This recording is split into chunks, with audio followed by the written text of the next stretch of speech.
ये पूछ रहा हूं आप सबसे,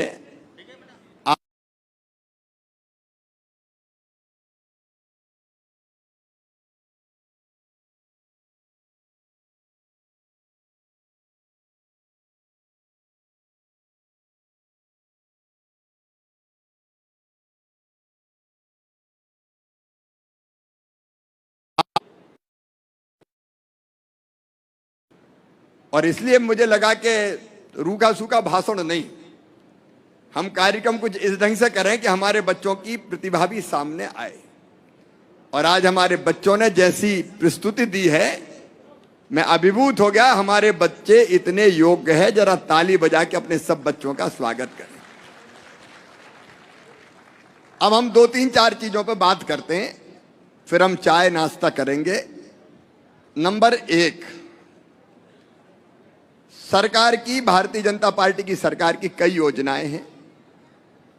प्रधानमंत्री जी की, केंद्र सरकार की कई योजनाएं हैं और राज्य सरकार की कई योजनाएं हमारी हैं। उन सब योजनाओं का लाभ सबको मिले, ये जरूरी है। आपसे 2-3 चीजें सबसे पूछूंगा मैं। यहां जितने भाई बहन बैठे, जरा बताएं राशन कौन कौन को मिलता है?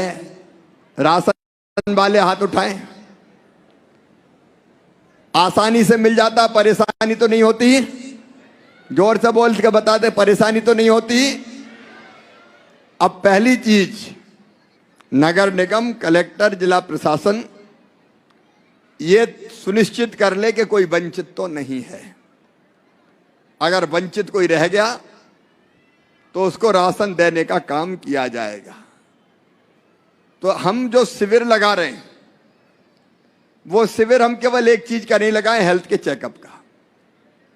हम शिविर को मल्टीपर्पज कर दें, मतलब शिविर लगाएं और वहां जो योजनाएं हैं केंद्र सरकार की और राज्य सरकार की, उनसे अगर कोई वंचित है तो उसका लाभ देना सुनिश्चित कर दें, उनका नाम लिख के। जैसे राशन की एक योजना है, दूसरी योजनाएं हमारे बच्चों की पढ़ाई की, बच्चों को निःशुल्क किताबें और दूसरी सुविधाएं मिलती है, स्कॉलरशिप भी मिलती है। तो जो पात्र बच्चे रह गए हों तो उनका लाभ उनको मिल जाए। फिर एक चीज किसी ने बताया, मल्टी में, पहले झुग्गी में रहते होंगे, फिर मल्टी में रहने लगे। अब ये बताएं झुग्गी में कौन कौन रहते हैं, जरा हाथ उठाएं। हमारे ज्यादातर भाई बहन झुग्गियों में रहते हैं। अच्छा, जहां झुग्गियों में रहते हैं वहां कोई परेशान करता है क्या? एक बार ये तय कर लें, कलेक्टर भी यहां आ जाएं, ये जितने भी झुग्गी में रहने वाले हमारे भाई बहन हैं, ये वर्षों से अगर वहां रह रहे हैं तो इनको पट्टा देके उस झुग्गी का मालिक बनाना, उस जगह का मालिक बनाना है। बोलो, होना चाहिए कि नहीं? जोर से बताओ, होना चाहिए कि नहीं? तो एक यज्ञ शुरू हो जाए गरीबों के कल्याण का, और पट्टा भी बांटने बुलाएंगे, फिर धूमधाम से करेंगे काम। हमारे आदरणीय विधायक साथी, संगठन के लोग, हमारे मेयर और बाकी जनप्रतिनिधि भी इस पर ध्यान देके। देखो, अगर आपकी जिंदगी सुधर गई, आपके बच्चों का भविष्य बन गया, तो मेरा मुख्यमंत्री बनना सार्थक हो गया। इसलिए दूसरी चीज है रहने का ठिकाना, वो हर गरीब को चाहिए। इसलिए उसका इंतजाम करने का एक अभियान हम चलाएंगे। देखिए, रोटी, मकान, पढ़ाई बच्चों की और दवाई, ये जिंदा रहने के लिए बहुत जरूरी है। जरूरी है कि नहीं? ये किसी बेटी के पांव के घुंघरू गिर गए हैं, बताओ इलाज जरूरी है कि नहीं? जोर से बताओ, है कि नहीं? तो आयुष्मान कार्ड कौन कौन के बने, हाथ उठाओ जिनके बने हो। काफी लोगों के आयुष्मान कार्ड बने, अब हाथ नीचे करो। अब जिनके नहीं बने वो उठाओ। कई लोग ऐसे जिनके नहीं बने।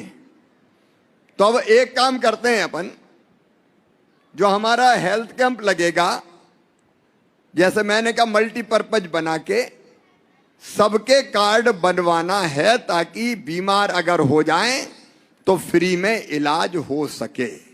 रोटी कपड़ा मकान, पढ़ाई दवाई और रोजगार का इंतजाम, ये सब गरीबों के लिए करना है। करना चाहिए कि नहीं? तो ये करना है। लेकिन इसके साथ साथ और भी योजनाएं हैं।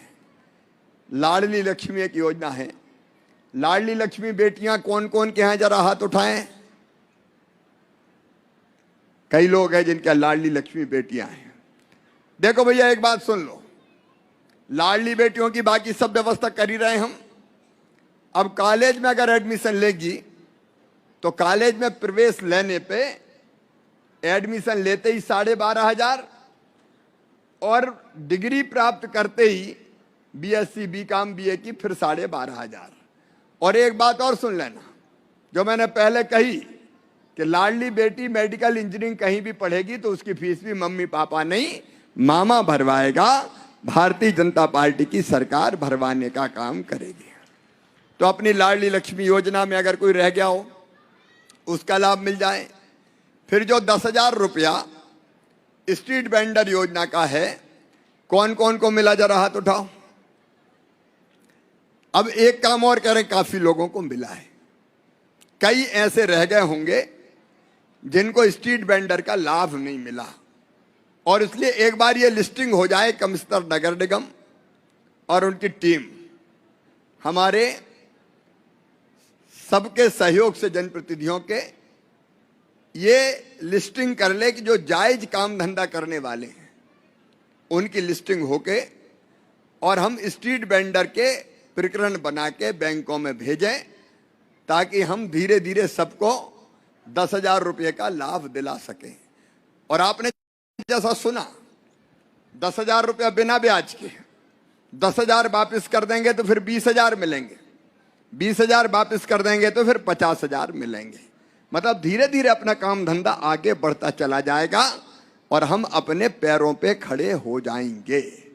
और इसलिए ये लिस्टिंग भी हो जाए कि स्ट्रीट वेंडर की योजना से कौन पात्र व्यक्ति रह गया है। जो रह गया है उसका ये काम धंधा चालू हो, उसका हम इंतजाम करेंगे। मेरे प्रिय बहनों और भाइयों, आप सबको स्नेह और आत्मीयता के भाव से बुलाया। ये अपना एक विशाल परिवार है पूरा। मैं हमेशा कहता हूं कि मध्य प्रदेश मेरा मंदिर है, उसमें रहने वाली जनता ही मेरी भगवान है, और उस जनता का पुजारी शिवराज सिंह चौहान है। तो आपकी सेवा के भाव से आपको बुलाया। गरीब भी एक हो, संगठित हो, और हम मिलकर अच्छा आनंद से जीवन जीना सीखें। और इसलिए ऐसे कार्यक्रमों का आयोजन अलग अलग भी होता रहे। आज भोपाल से इसकी हमने शुरुआत की है। हमारी कोशिश होगी कि पूरे प्रदेश के स्ट्रीट वेंडरों को लाभान्वित करके उनकी जिंदगी में अंधेरा नहीं रहने दें, उनकी जिंदगी में आशा और विश्वास का प्रकाश फैले, उनके बच्चे भी पढ़े लिखे और आगे बढ़े और जिंदगी अर्थपूर्ण हो जाए और आनंद और प्रसन्नता से भर जाए। एक बार मैं फिर आप सब हमारे निमंत्रण पर यहाँ पधारे, और मैंने सपरिवार बुलाया, बच्चों के साथ बुलाया। मैं धन्यवाद दूंगा, पूरे परिवार को लेके आए और मेरे भांजे भांजियों को भी साथ लेके आए। मैं देख रहा हूं कई गोद में मेरे भांजे भांजी बैठे हैं, तो मैं अपनी ओर से, अपनी धर्मपत्नी की ओर से फिर आप सबका हृदय से स्वागत करता हूं। आप आए काम धंधा छोड़ के, उसके लिए धन्यवाद देता हूं और यह संकल्प व्यक्त करता हूं कि प्रधानमंत्री श्रीमान नरेंद्र मोदी जी और उनके आशीर्वाद से भारतीय जनता पार्टी की मध्य प्रदेश की सरकार आपकी जिंदगी बदल के दिखाएगी। कोई कसर नहीं छोड़ेंगे। आप भी हिम्मत से आगे बढ़ें, योजनाओं का लाभ प्राप्त करें, और प्रशासन से भी यही कहना है कि तकलीफ ना हो इन गरीब बहनों और भाइयों का, ये भी इंसान है। और अगर हम सरकार चला रहे हैं तो इनकी सेवा के लिए चला रहे हैं। तो जो भाव मुख्यमंत्री का है वो ऊपर से लेकर नीचे तक प्रशासन का भी रहे। आपको एक बार फिर धन्यवाद। अभी अपनी अपनी टेबल पे हम लोग चाय और नाश्ता करेंगे। बीच में मेरी कोशिश होगी कि सबसे नमस्कार चमत्कार हो जाए, इसलिए ये योजना